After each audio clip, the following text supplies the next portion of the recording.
19-year-old Tong Shao was born in the bustling coastal city of Dalian, located in the northeast of China and home to just over 6 million people. She was the only child of Chongxiang and Yangshu, and the three shared a close bond. All were hardworking, and Tong demonstrated exceptional promise from a young age. She was not only highly creative and artistic, but also analytical and academically gifted. She played the piano and danced, nurturing ambitions of becoming either a biologist or a sculptor. However, friends and family believed that she could have excelled in anything she set her mind to. Tong was accepted into Dalian Yuming Senior High School, one of the most prestigious institutions in the city. The school had earned a strong reputation over the years for producing top scorers in China's national college entrance examination, the Gaokao. Exceptional students who consistently achieved high marks or received special academic awards were sometimes granted admission to universities without having to sit for the Gaokao. Tong's boyfriend at the time secured a place at a prestigious university in China through this route. Unfortunately, Tong was not among the selected students. Naturally, she was disappointed, having worked so hard for the opportunity. This unexpected outcome disrupted her plans and forced her to reconsider both her academic future and personal life. It also led to the end of her relationship. Determined to challenge herself further, Tong decided to take a bold step. She would move to the United States to study chemical engineering at Iowa State University. Her parents, ever supportive, gave her their life savings equivalent to approximately 100,000 to fund the move. She still had several requirements to complete, including passing an English proficiency exam scheduled for July 2011 in Beijing.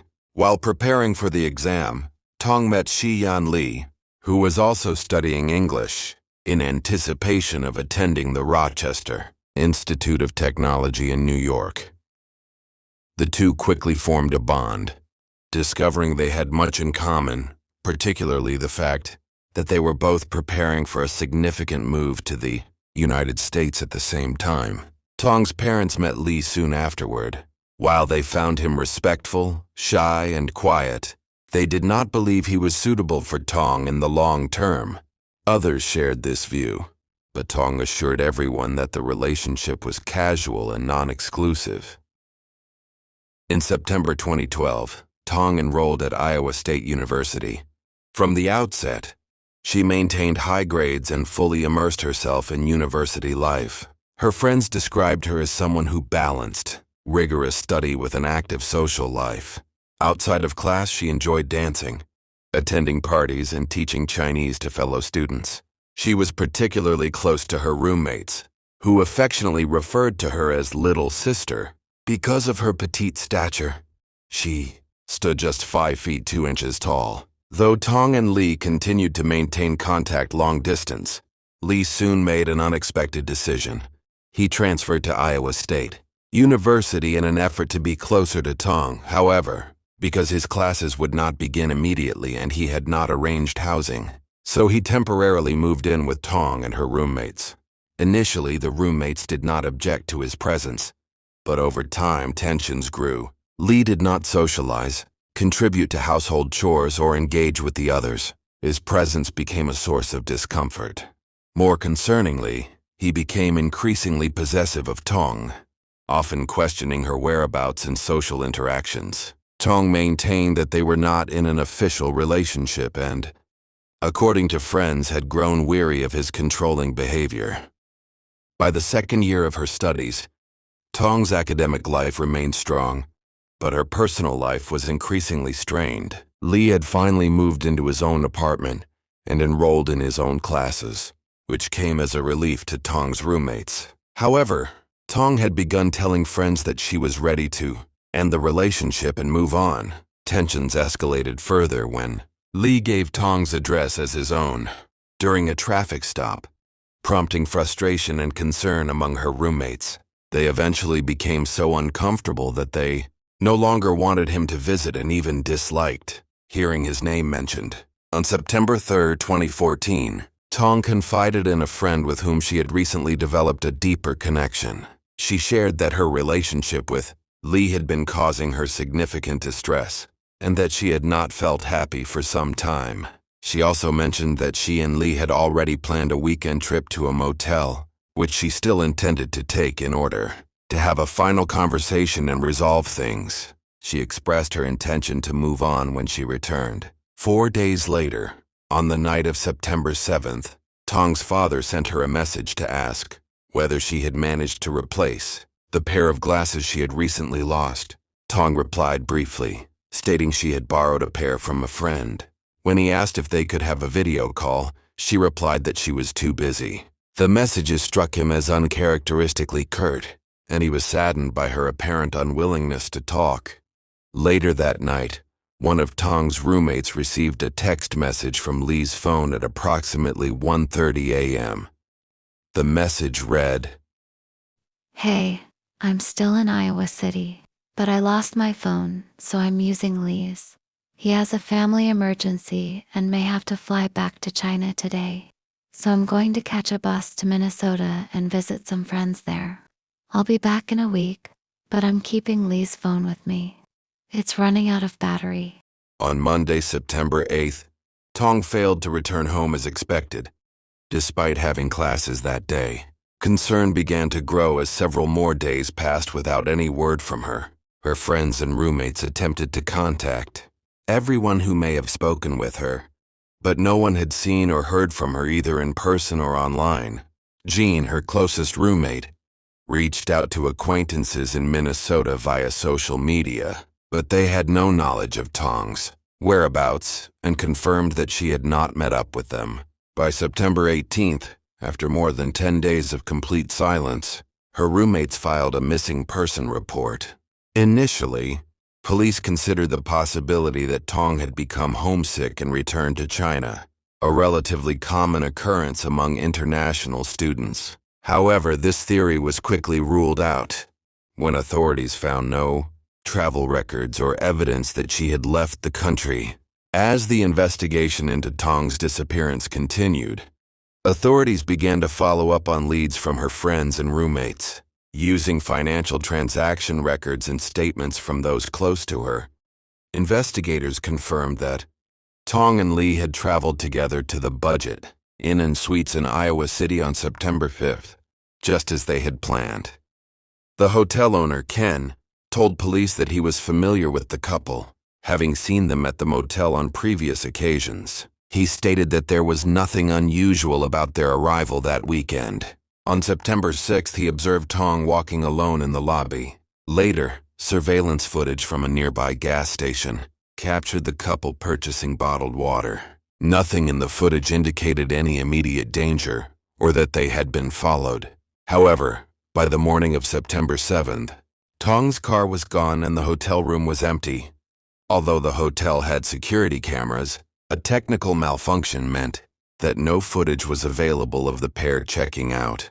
Ken noted that, contrary to their usual habit of checking out late and needing reminders, this early departure seemed unusual. Police obtained a search warrant for both Tong's apartment and Lee's residence. At Tong's apartment, they found a receipt for a vehicle purchase, which helped them identify her license plate number. This information was distributed to regional law enforcement agencies in hopes of locating her car. Meanwhile, Lee's apartment was found in a state of disarray. It appeared that he had hurriedly packed some of his belongings and left. Forensic investigators examined the motel room. While the room had since been used by other guests, small dark stains were discovered on the headboard and parts of the wall. At the time, there was not yet enough evidence to confirm a crime had occurred, so further forensic sampling required time and procedural clearance. Investigators also reviewed Lee's phone records, hoping to trace his movements or establish contact patterns. Between September 5 and September 8, multiple calls had been made from Lee's phone to a person named Paul. Most of these calls originated in Ames, Iowa, but notably, none were made from Minnesota, contradicting the message allegedly sent by Tong. One of the calls had even been placed from China. Additionally, GPS and cell tower data confirmed that the message claiming Tong was in Iowa City had, in fact, been sent from Chicago, where Lee had a layover before departing for Los Angeles and then China. This made it evident that Lee, not Tong, had been in possession of the phone all along. On September 26, 2014, police received a report that Tong's 911 Toyota Camry had been located. It was parked beneath a tree near an apartment complex just outside Iowa City. One of the nearby apartments was registered to Lee. Residents stated that the car had been sitting in the same spot for weeks and had recently begun emitting a strong, unpleasant odor. Officers waited for a search warrant to open the vehicle. When they finally gained access, the stench intensified. In the trunk, they discovered a suitcase, inside which was a body in an advanced state of decomposition.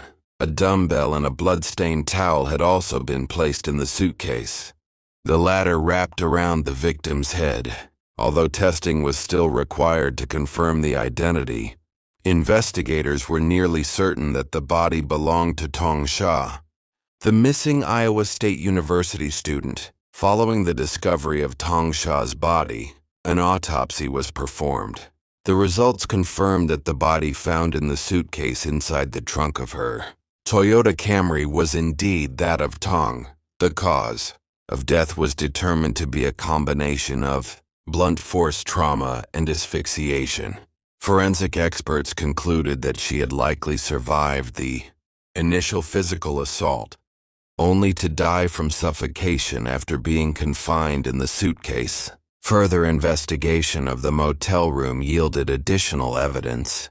The blood-stained towel wrapped around Tong's head was confirmed to have come from the motel's supply. Using luminol testing, forensic teams detected traces of blood on various pieces of furniture. Surveillance footage obtained from a TJ Maxx store showed Lee purchasing a suitcase matching the one Tong was found in. He was seen wheeling the cases around the store comparing sizes. He was also later identified on Walmart. Security footage purchasing 2 dumbbells, one of which was recovered inside the suitcase with Tong's body. Despite the growing body of evidence, authorities initially struggled to understand the motive. The trip appeared to have been an ordinary weekend getaway until it took a fatal turn. However, the investigation soon uncovered a key detail. On September 3rd, Tong had told a friend that she intended to end her relationship with Lee after the trip. Unbeknownst to her, Lee had apparently overheard this conversation. He had called her during the discussion, and she had inadvertently answered the phone, allowing him to listen for approximately 30 minutes without her knowledge. This revelation gave the case a new dimension. Shortly after that incident, Lee posted a cryptic message on social media that read, "My life," suggesting emotional turmoil.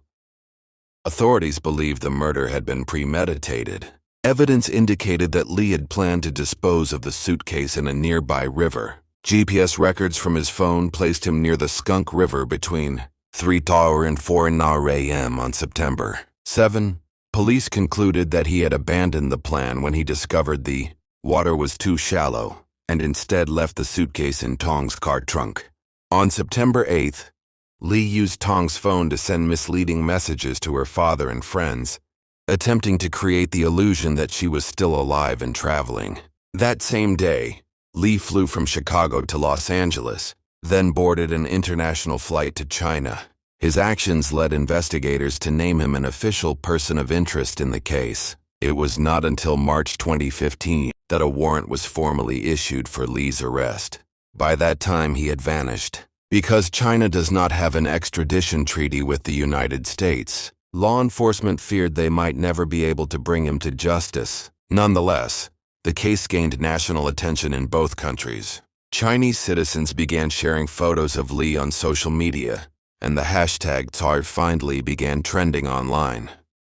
In May 2015, Xiangnan Li, who had been hiding in Wenzhou, surrendered to Chinese authorities. They requested all investigative materials from Iowa law enforcement to initiate a domestic prosecution under Chinese law. By June, Li was officially charged with intentional homicide. In 2016, during a brief trial, Li pleaded guilty. He claimed the killing had been impulsive and that he acted in self-defense. After being provoked, he denied any premeditation, arguing that he had always planned to return to China and that the timing was coincidental. The court rejected this defense. Tong's parents were not permitted to attend the trial in full, though her mother did force her way into the courtroom during the proceedings. Overcome with grief, Li's parents met privately with Tong's family and apologized on their son's behalf, agreeing to pay 2 million yuan, approximately 300,000 USD in compensation. The court sentenced Li to life imprisonment for intentional homicide. Under Chinese law, life sentences may sometimes be reduced to 13 years, though whether that will apply in this case remains uncertain. Iowa prosecutors stated that the sentence was consistent with what Li would have received had he been tried in the United States, where the death penalty would not have applied in this case. Detectives involved in the investigation emphasized that international justice had been achieved. The case also served as a precedent for cross-border legal cooperation between the U.S. and China, particularly in matters involving international students. Despite the resolution, the loss of Tong Shao left a profound impact on her community, her university, and her family. In the wake of Tong Shao's death, her university community, family, and friends came together to honor her life and legacy. A memorial ceremony was held on the south lawn of Iowa State University, drawing dozens of students, faculty members, and friends. The mood was somber, with many in attendance visibly moved by her loss. Tong was remembered as a hardworking, compassionate, and determined young woman who had inspired those around her. James Dorset, director of the International Students and Scholars Office, delivered a heartfelt eulogy. He recalled his first conversation with Tong and expressed how deeply her memory continued to affect him. He shared that whenever he visited the local mall and passed by a Dippin' Dots ice cream stand, something Tong had mentioned during their talk, he thought of her. "One day, when I have the courage to face my emotions," he said, "I will try the ice cream and keep my promise to her." Tong's closest friends were not yet ready to speak publicly. However, her roommate Jean shared a brief memory, saying she often smiled when she thought about the first day she met Tong. A family friend who had traveled from Virginia to attend the memorial also delivered remarks, expressing the family's deep gratitude to everyone present and their appreciation for the support from the university community. In the aftermath of the trial, many in the Iowa City and Iowa State communities reflected on what the case revealed about the vulnerability of international students and the limits of jurisdiction in cross-border criminal cases. Detectives and prosecutors expressed satisfaction that justice had been achieved, but emphasized the need for continuing international cooperation. Tong's case became a benchmark for collaborative criminal investigation between China and the United States. Officials noted that increasing numbers of Chinese students are now studying at universities in the Midwest, particularly in Iowa. The district attorney remarked that ensuring their safety is not just a matter of institutional responsibility, but also of public trust. He stated, "We want every international student to know that if something unthinkable happens, we will not stop until justice is served, no matter what country you come from or where the person responsible has gone." Tong Shao's legacy remains powerful. Her friends remember her as someone who could make others laugh, comfort them in difficult times, and bring joy to any room she entered. Jean, her closest friend and roommate, still carries the small prayer book that Tong once gave her. She keeps it marked on the date she last saw her, an enduring reminder of their friendship and the promise of remembrance.